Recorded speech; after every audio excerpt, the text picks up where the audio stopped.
عطاء اللہ شاہ بخاری برصغیر پاک و ہند کے نامور عالم، خطیب اور سیاسی رہنما تھے۔ اللہ تعالیٰ نے شاہ صاحب کو بیان اور تاثیر کی قوت ودیت کر رکھی تھی۔ وہ بولتے نہیں تھے، وہ سناروں کی طرح نقش گھڑتے تھے اور سننے والوں کے زیور احساس پر کندھا کر دیتے تھے۔ لوگ ان کے دیوانے تھے۔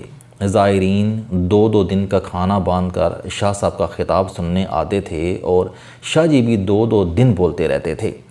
نمازوں اور کھانے کا وقفہ ہوتا تھا اور خطاب دوبارہ شروع ہو جاتا تھا۔ شاہ صاحب ہندوستان کی تقسیم کے خلاف تھے۔ وہ چاہتے تھے کہ ہندو اور مسلمان مل کر انگریزوں کو نکالیں اور اس کے بعد اب بھائی بھائی بن کر اکٹھے رہیں۔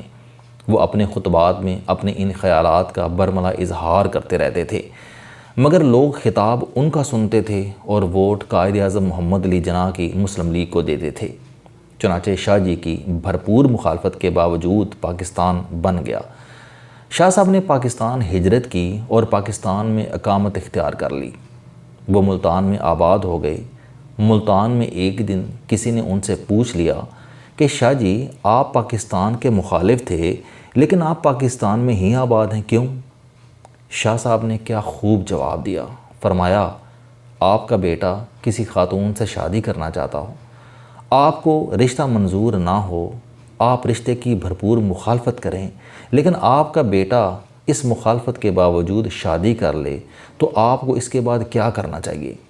شاہ صاحب نے اس کے بعد فرمایا کہ رشتے کے بعد وہ خاتون آپ کی بہو ہوگی، آپ کو اسے بہو بھی ماننا چاہیے اور اسے بہو کی عزت بھی دینی چاہیے۔ شاہ صاحب نے فرمایا کہ میں پاکستان کا مخالف تھا لیکن پاکستان میری مخالفت کے باوجود بن گیا۔ یہ اب میرا ملک ہے اور میں اس کی اتنی ہی عزت کرتا ہوں جتنی اس ملک میں رہنے والے دوسرے لوگ کرتے ہیں۔ یہ دلیل شاہ صاحب کی عظمت اور اعلیٰ ظرفی کی نشانی تھی، ورنہ اس ملک میں ایسے لوگ اور ان کی پارٹیاں آج بھی موجود ہیں جنہوں نے قیام پاکستان سے قبل پاکستان کی مخالفت کی، جو پاکستان بننے کے بعد پاکستان کے شہری بنے، پوری زندگی ملکی وسائل سے لطف اٹھایا، لیکن یہ آج بھی ملک کی مخالفت کر رہے ہیں، یہ آج بھی پاکستان کے خلاف ہیں۔ مجھے چند دن قبل ایک دوست نے عطاء اللہ شاہ بخاری کا ایک انتہائی خوبصورت کال SMS کیا۔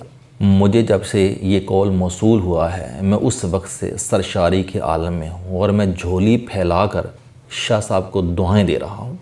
شاہ صاحب نے فرمایا کہ میں پوری زندگی دو لوگوں کو تلاش کرتا رہا لیکن مجھے یہ دو لوگ نہیں ملے۔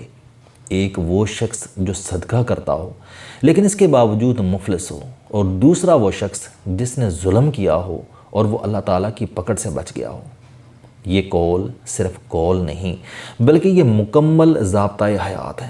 آپ زندگی میں اگر صرف ان دو اصولوں کو پلے باندھ لیں، آپ صدقہ کریں اور ظلم سے بچیں، آپ شاندار اور مطمئن زندگی گزاریں گے۔ آپ یقین کریں، آپ اگر اللہ تعالیٰ کی راہ میں خرچ نہیں کرتے تو آپ خواہ کتنے ہی امیر کیوں نہ ہو جائیں، آپ پوری زندگی مفلس رہتے ہیں۔ آپ کے ہاتھ ہمیشہ دوسروں کے سامنے پھیلے رہتے ہیں، اور آپ اگر ظالم ہیں تو آپ خواہ کتنے ہی طاقتور کیوں نہ ہو جائیں، آپ اللہ کی پکڑ سے نہیں بچ سکتے۔ یہ میری زندگی کا تجربہ بھی ہے اور مشاہدہ بھی۔ میں ملک کے درجنوں ایسے لوگوں کو جانتا ہوں جن کی شہرت اچھی نہیں، جن کے کام دھندے غلط ہیں، مصیبتیں پوری طاقت سے ان کی طرف دوڑتی ہیں، پولیس انہیں گرفتار کرنا چاہتی ہے، حکومت ان کے خلاف پوری ریاستی طاقت استعمال کرتی ہے، ان کے خلاف قانون بن جاتے ہیں، جج ان کے خلاف فیصلے لکھ دیتے ہیں، ان کے لیے جیلیں تیار ہو جاتی ہیں اور ان کے وارنٹ جاری ہو جاتے ہیں، لیکن وہ عین وقت پر بچ جاتے ہیں۔ دنیا بھر کی مصیبتیں ان کے قریب سے گزر جاتی ہیں۔ آپ ذرا سی تحقیق کریں، آپ کو معلوم ہوگا کہ ان میں سینکڑوں عیب ہیں، لیکن یہ عیبوں کے باوجود کھلے دل سے صدقہ اور خیرات کرتے ہیں۔ ان کا دسترخوان وسیع ہے، یہ ہر ماہ درجنوں بیواؤں، یتیموں، بے آسراؤں، بیماروں اور بے کسوں کی مدد کرتے ہیں۔ یہ مدد انہیں مصیبتوں سے بھی بچاتی ہے اور ان کی دولت میں بھی اضافہ کرتی ہے۔ بزرگ فرماتے ہیں کہ ایک فقیر نے ایک بزرگ کے سامنے دست سوال دراز کیا اور ساتھ ہی دعا دی کہ اللہ تعالیٰ تمہیں بادشاہ بنائے۔ بزرگ نے اس سے پوچھا، کیا تم بادشاہ بننا چاہتے ہو؟ فقیر نے حیران ہو کر جواب دیا، جناب میں نسلوں کا فقیر، میں کیسے بادشاہ بن سکتا ہوں؟ بزرگ نے کہا چلو ہم ایک تجربہ کرتے ہیں، میں تمہیں بادشاہ بنانے میں کامیاب ہو گیا تو تم مجھے حج کرواؤ گے، اور میں اگر ناکام ہو گیا تو میں پوری زندگی تمہاری کفالت کروں گا۔ فقیر مان گیا۔ بزرگ نے اس سے کہا کہ تمہاری جیب میں کتنے پیسے ہیں؟ فقیر نے پیسے گنے، وہ 30 روپے تھے۔ بزرگ نے اسے مٹھائی کی دکان پر بھیجا، 30 روپے کی جلیبیاں منگوائیں۔ سامنے بے روزگار مزدور بیٹھے تھے۔ بزرگ نے اسے حکم دیا کہ تم یہ جلیبیاں ان مزدوروں میں تقسیم کر دو۔ فقیر گیا اور جلیبیاں مزدوروں میں بانٹ آیا۔ بزرگ نے اسے ساتھ بٹھا کر کھانا کھلایا اور حکم دیا کہ تم گھر چلے جاؤ، 30 دن انتظار کرو اور دیکھو اللہ تعالیٰ کی طرف سے کیا پیغام آتا ہے۔ فقیر چلا گیا۔ وہ تیسرے دن دوڑتا ہوا بزرگ کے پاس آیا۔ وہ خوشی سے چھلانگیں لگا رہا تھا۔ بزرگ نے وجہ پوچھی۔ فقیر نے بتایا کہ مجھے پچھلے مہینے ایک کلرک نے بھیک میں پرائز بانڈ دیا تھا، میں نے وہ بانڈ سنبھال لیا، آج وہ بانڈ نکل آیا، میں بیٹھے بٹھائے 3 لاکھ روپے کا مالک بن گیا۔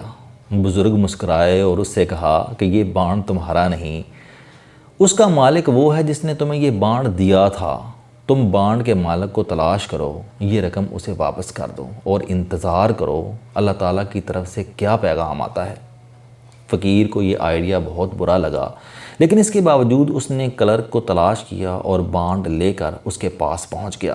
کلرک فقیر کی ایمانداری پر حیران رہ گیا۔ وہ فقیر کے ساتھ دفتر سے نکلا، ڈی سی آفس گیا، وہاں کنسٹرکشن کمپنی رجسٹرڈ کرائی، فقیر کو 50% کا حصہ دار بنایا اور سرکاری ٹھیکے لینا شروع کر دیے۔ وہ دونوں مل کر کام کرتے تھے، کلرک ٹھیکہ لیتا تھا اور فقیر کام کرواتا تھا۔ یہ کمپنی مزدوروں کو 3 وقت کا کھانا دیتی تھی۔ کمپنی چل پڑی، کلرک اور فقیر دونوں امیر ہو گئے۔ یہ دونوں بزرگ کو ہر سال حج پر بھجواتے تھے اور شام کے وقت فقیروں کو روک کر انہیں بادشاہ بننے کا نسخہ بتاتے تھے۔ یہ کمپنی آج بھی قائم ہے۔ اس میں اب کلرک اور فقیر کے بچے کام کرتے ہیں۔ یہ کمپنی 30 روپے کے صدقے سے شروع ہوئی۔ یہ اب تک درجنوں لوگوں کو بادشاہوں جیسی زندگی دے چکی ہے۔ میں ذاتی طور پر ایسے 20 لوگوں سے واقف ہوں جو جاہل بھی ہیں، نالائق بھی اور غیر محتاط بھی، لیکن ان پر اللہ تعالیٰ کا کرم برستا رہتا ہے۔ میں نے جب بھی تحقیق کی، مجھے اس کرم کے پیچھے ہمیشہ صدقہ اور خیرات ملی۔ یہ دل کے سخی اور ہاتھ کے کھلے ہیں۔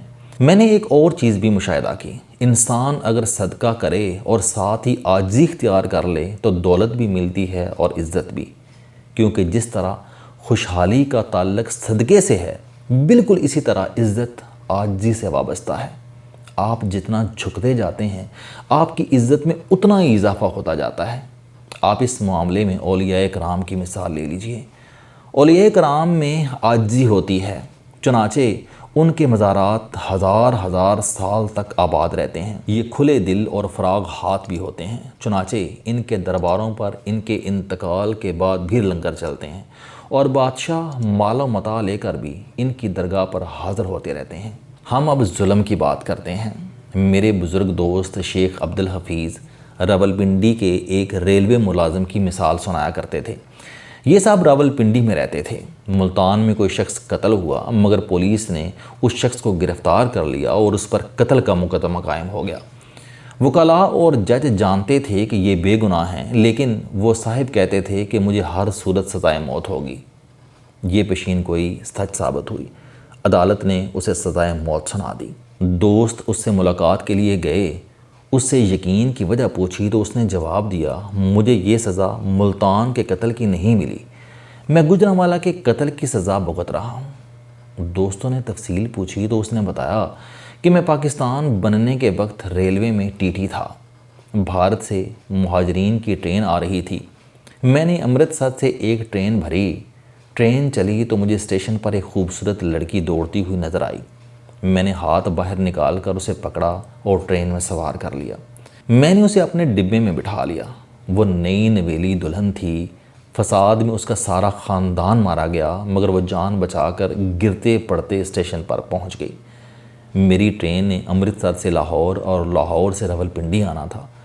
میں نے اسے راولپنڈی تک کے لیے اپنے ڈبے میں پناہ دے دی۔ ہم لاہور سے نکلے تو میری نیت خراب ہو گئی۔ میں نے اسے قائل کرنے کی کوشش کی، وہ نہ مانی۔